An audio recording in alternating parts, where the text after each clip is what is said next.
Imagine two people who each spend 30 minutes exercising every day. One chooses a brisk walk through the neighborhood. The other spends the same amount of time performing a challenging set of squats with short periods of rest. Both are moving their bodies. Both are burning calories. Both are doing something beneficial for their health. But after several weeks, one person is likely to notice stronger, more powerful legs much sooner. Why would that happen if both exercises use the legs? The answer begins with understanding that your body is incredibly efficient. It doesn't become stronger simply because you move. It becomes stronger because it is forced to solve a problem that it couldn't easily solve before. Think of your muscles as employees in a factory. If the daily workload never changes, the factory has no reason to hire more workers or buy better equipment. Everything is already enough for the job. But if the workload suddenly becomes heavier, the factory must adapt or fall behind. Your muscles respond in much the same way. Walking is one of the healthiest activities you can do. It improves circulation, supports heart health, helps regulate blood sugar, reduces stress, strengthens bones, and increases endurance. It is one of the best forms of daily movement for overall health, but walking is designed by nature to be efficient. Humans evolved to walk long distances while using as little energy as possible. Every step you take teaches your body to become better at repeating that same movement with minimal effort. This is where endurance and strength begin to separate. Endurance is your body's ability to repeat an activity over and over without getting tired. Strength is your body's ability to produce a large amount of force in a short period of time. They may seem similar because both involve muscles, but they are actually different challenges that require different adaptations. Imagine carrying an empty backpack for several hours. At first it feels effortless, and after a while your body becomes even more comfortable doing it. Now imagine lifting a heavy suitcase onto a high shelf. That requires a completely different kind of effort. The muscles must generate much more force even though the task lasts only a few seconds. Walking is more like carrying the light backpack. Building strength is more like lifting the heavy suitcase. Your brain plays an important role in this process as well. Every movement begins with signals traveling from your brain through your nerves to your muscles. During normal walking, these signals are relatively gentle because the demand is low. The muscles only need enough force to support your body weight and keep you moving forward. Since your body already knows how to do this efficiently, it has little reason to recruit additional muscle fibers or improve its force-producing ability. If the challenge never increases, the body has no reason to invest extra energy in building stronger muscles. Muscle tissue is expensive to maintain. It requires nutrients, oxygen, and constant repair. Your body prefers to save resources whenever possible. That is why simply repeating an easy activity, even for a long time, eventually stops producing major strength gains. The body thinks, I'm already capable of doing this. Nothing needs to change. This doesn't mean walking is ineffective. Far from it. Walking remains one of the best habits for long-term health, mobility, and disease prevention. But if your primary goal is to make your legs significantly stronger, walking alone usually doesn't provide a powerful enough signal. To build strength, your muscles must face a challenge that pushes them beyond their normal comfort zone. Only then does the body receive the message that it needs to adapt, grow stronger, and prepare for an even greater challenge next time. Now that we understand why simply moving your legs isn't enough to maximize strength, the next question becomes surprisingly simple. If you could choose just one exercise to make your legs stronger, which one would give you the biggest return for your effort? Among countless machines, workouts, and fitness trends, one movement has consistently stood out for decades: the squat. At first glance, a squat looks almost too ordinary to be special. You bend your knees, lower your body, and stand back up again. It resembles a movement you have performed thousands of times throughout your life when sitting in a chair, picking something up from the floor, or getting off the couch. But beneath this familiar motion lies one of the most complete lower body exercises the human body can perform. To understand why, imagine your body as a suspension bridge. A bridge stays strong not because one cable does all the work, but because many cables, beams, and supports share the load together. If only one part worked while everything else remained inactive, the bridge would quickly become unstable. Your body operates in much the same way during a squat. As you begin lowering yourself, your hips move backward while your knees and ankles bend together. This immediately activates the quadriceps at the front of your thighs, the hamstrings at the back, and the large glute muscles that power your hips. At the same time, your calves stabilize your ankles, your core tightens to support your spine, and even the muscles of your feet work to maintain balance. Instead of asking one muscle to solve the problem, the squat recruits an entire team. This teamwork is what makes compound exercises so powerful. A compound movement uses multiple joints and multiple muscle groups simultaneously. Compare this with an exercise that isolates only one muscle, such as extending your knee on a machine. That exercise has its place, but it teaches only a small part of the system. The squat teaches the entire system to work together, just as your body must do during everyday life. Your brain is deeply involved in this process as well. Every repetition requires coordination between muscles that must contract while others relax at exactly the right moment. Tiny adjustments happen constantly to keep you balanced as your center of gravity shifts. Although you may not notice these corrections, your nervous system is making hundreds of rapid calculations every second. Over time, these repeated patterns become smoother and more efficient, allowing you to produce greater force with better control. Another reason the squat is so effective is that it asks your muscles to move your own body weight through space. This creates a meaningful challenge even before any additional weight is added. For many beginners, bodyweight squats alone provide enough resistance to stimulate strength gains because the body must repeatedly lift its entire mass from the bottom position back to standing. The squat also closely matches movements that people perform every day. Standing up from a chair, climbing stairs, lifting groceries, getting out of a car, or picking up a child all require similar patterns of hip and knee extension. By strengthening these natural movement patterns, squats improve not only exercise performance but also everyday function. Stronger legs can make ordinary activities feel easier and require less effort. Perhaps the greatest advantage of the squat is its ability to grow with you. As your body adapts, the exercise can become more challenging without changing its basic movement. You can perform deeper squats, slow the lowering phase, pause at the bottom, increase repetitions, or eventually add resistance.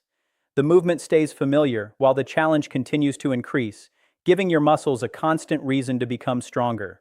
That is why one simple exercise has remained a foundation of strength training for generations, not because it is flashy, but because it works with the way the human body is designed to move. Every time you perform a squat, something remarkable happens beneath your skin. From the outside, it looks like nothing more than bending your knees and standing back up. But inside your body, millions of tiny events unfold almost simultaneously. Muscles contract, nerves fire, bones bear weight, tendons stretch, joints stabilize, and your brain coordinates it all with astonishing precision. A single repetition is less like one action and more like an entire orchestra performing in perfect harmony. Let's begin with the muscles. Imagine each muscle as a thick rope made from thousands of much smaller threads. Those threads are muscle fibers. When you lower yourself into a squat, many of these fibers begin producing tension to control your descent. Gravity wants to pull you down quickly, but your muscles act like powerful brakes, slowing the movement in a controlled way. This lowering phase may seem easier than standing back up, yet it places significant stress on the muscles and is one of the reasons squats are so effective. As you reach the bottom of the squat, your muscles experience one of their greatest challenges.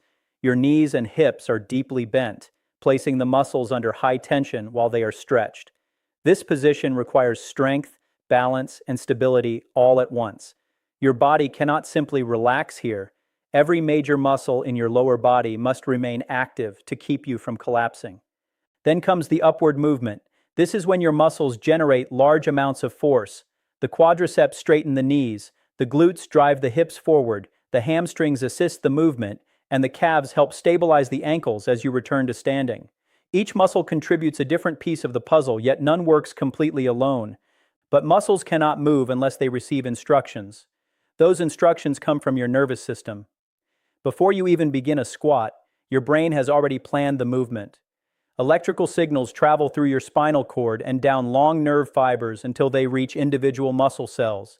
These signals act like tiny messages saying, "Contract now." The stronger the challenge, the more muscle fibers your brain recruits. In the beginning, your nervous system often holds back because it is still learning the movement. As you practice, it becomes more confident and starts activating more fibers at the same time, allowing you to produce greater force without necessarily increasing muscle size right away. This is one reason beginners often become stronger, surprisingly quickly. During the first few weeks of consistent training, Much of the improvement comes from the nervous system becoming better at using the muscles that already exist. It's similar to upgrading the software in a computer before replacing any hardware. The machine becomes more efficient before new physical changes even appear. Your tendons also play a crucial role. Tendons are tough bands of connective tissue that attach muscles to bones. Think of them as strong cables that transfer force. When muscles contract during a squat, tendons transmit that force to your skeleton, allowing your joints to move.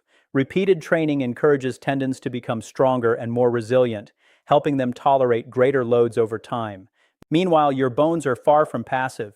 Every squat places healthy mechanical stress on the skeleton. Bone is living tissue, constantly rebuilding itself. When it experiences appropriate stress, specialized cells receive signals that encourage the bone to maintain or even increase its strength. This is one reason resistance exercises are often recommended for supporting long-term bone health. Even your joints benefit when squats are performed with proper technique. Movement helps circulate synovial fluid inside the joints. This slippery fluid acts much like oil in a machine, reducing friction and helping nourish the cartilage that covers the ends of bones. Strong muscles surrounding the joints also improve stability, reducing unnecessary strain during daily activities. Once the workout ends, the real rebuilding begins. Your body starts repairing the microscopic stress created during exercise. Given enough protein, nutrients, sleep, and recovery time, it rebuilds the muscles slightly stronger than before. This process is your body's way of preparing for the possibility of facing the same challenge again. Every well-performed squat sends a clear message. This level of strength is needed. Over weeks and months, your body answers that message by becoming stronger, more coordinated, and better equipped for whatever challenge comes next. At this point, it might seem logical to think that if some exercise is good, then simply doing more of it should always produce better results. If walking helps your legs, why not just walk farther every day? If 10,000 steps are beneficial, wouldn't 20,000 be even better for building strength? The answer reveals one of the most important principles in human adaptation. Your body doesn't respond to repetition alone. It responds to increasing challenge. Imagine a student solving the same simple math problem every day for an entire year. During the first few attempts, the problem requires concentration. After a while, the answer becomes automatic. The student's brain no longer needs to grow because nothing new is being demanded. Now imagine giving that same student slightly harder problems each week. The brain must adapt, develop new skills, and become more capable. Your muscles learn in much the same way. When you first begin doing squats, even your own body weight may feel challenging. Your muscles experience a level of force they are not fully prepared for, and that challenge signals the body to adapt. But after several weeks, the exact same number of squats performed in the exact same way may start feeling much easier. This is actually good news. It means your body has become stronger. The problem is that once the challenge becomes easy, the signal to keep building strength begins to fade. Scientists call the solution progressive overload. Despite the technical name, the idea is surprisingly simple. To continue becoming stronger, you must gradually ask your muscles to do a little more than they have already adapted to. The increase doesn't have to be dramatic. In fact, small, steady changes are usually the most effective because they allow the body to improve without overwhelming it. There are many ways to increase the challenge without making the exercise completely different. You might perform 1 or 2 extra repetitions. You could lower yourself more slowly, forcing your muscles to stay under tension for a longer period. You might pause for a few seconds at the bottom of the squat before standing up, where the muscles must work harder to maintain control.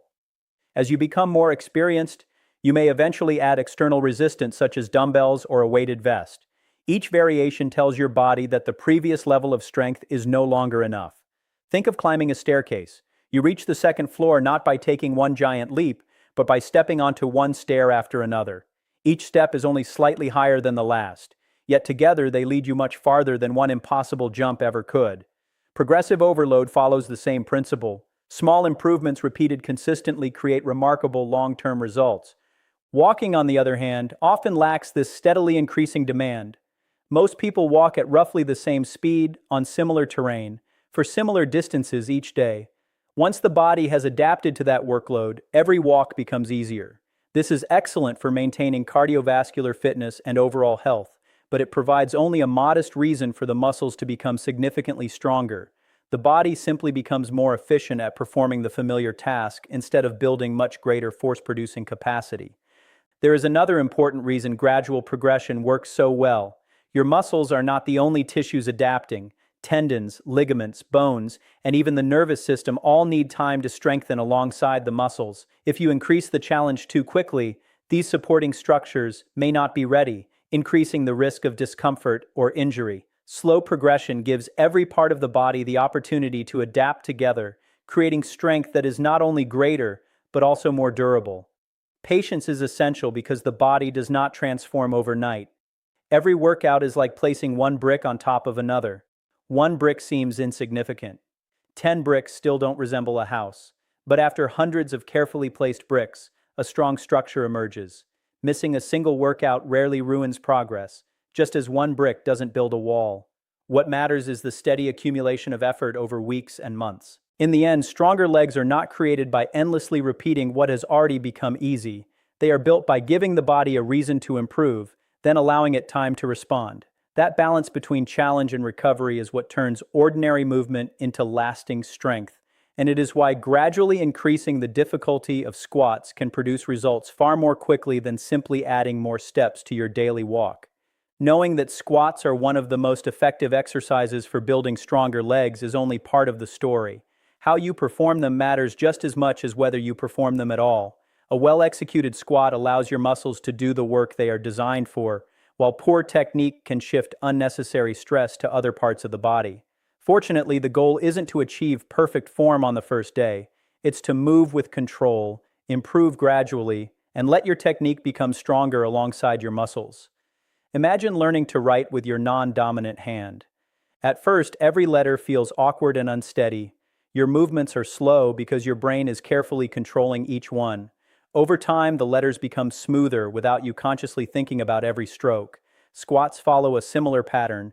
The first few sessions are often less about building muscle and more about teaching your brain and body how to coordinate the movement efficiently. A good squat begins before you even start moving. Stand with your feet roughly shoulder-width apart or at a distance that feels natural for your body. Keep your weight balanced across your feet rather than leaning heavily onto your toes or your heels. As you prepare to lower yourself, tighten your core gently as though you are preparing to receive a light push to your stomach. This creates stability for your spine throughout the movement. As you descend, think about sitting back into an invisible chair rather than simply bending your knees forward. Your hips and knees should move together in a smooth, controlled motion. Your chest remains comfortably lifted instead of collapsing toward the floor, and your spine stays in a neutral position rather than rounding excessively. The goal isn't to force your body into an identical shape as everyone else, because differences in anatomy mean that no two squats look exactly the same. Depth is another topic that often causes confusion. Many people believe that lower is always better, but the best depth is one that allows you to maintain control and good alignment without pain. For some people, that may mean stopping when the thighs are roughly parallel to the floor. Others may comfortably squat deeper because of differences in hip structure, ankle mobility, or training experience. The quality of the movement is far more important than chasing a specific depth. The speed of each repetition also matters. Rushing through squats often allows momentum to do part of the work, reducing the challenge for the muscles. Slowing down gives your body more time under tension, requiring the muscles to remain active throughout the movement. A controlled descent followed by a steady rise is usually far more effective than bouncing quickly up and down. Beginners often worry about performing dozens of repetitions, but more isn't always better. A small number of well-controlled squats is generally more valuable than a large number performed with poor technique. As your strength improves, your body will naturally become capable of handling additional repetitions, more challenging variations, or added resistance. Rest is another part of training that many people overlook. It may seem like muscles become stronger during exercise, but the opposite is actually true. Exercise creates the stimulus for change, while recovery is when adaptation happens. During sleep and proper nutrition, your body repairs the tiny microscopic damage created by training and builds the muscles back stronger than before. Without adequate recovery, even the best exercise program can produce disappointing results. Consistency is what ties everything together. Imagine planting a tree. You don't pour hundreds of liters of water onto it in a single day and expect it to reach full height by morning. Instead, you provide the right amount of water, sunlight, and care week after week. Growth appears slow at first, but over time, the changes become impossible to ignore. Strength develops in much the same way. Some days your workout will feel easy. Other days it may feel unusually difficult, even if you perform exactly the same routine. This is completely normal. Sleep quality, nutrition, stress, hydration, and countless other factors influence daily performance. Progress should be measured over weeks and months rather than judged by a single workout. The secret to stronger legs is not finding a magical shortcut or an extreme training method.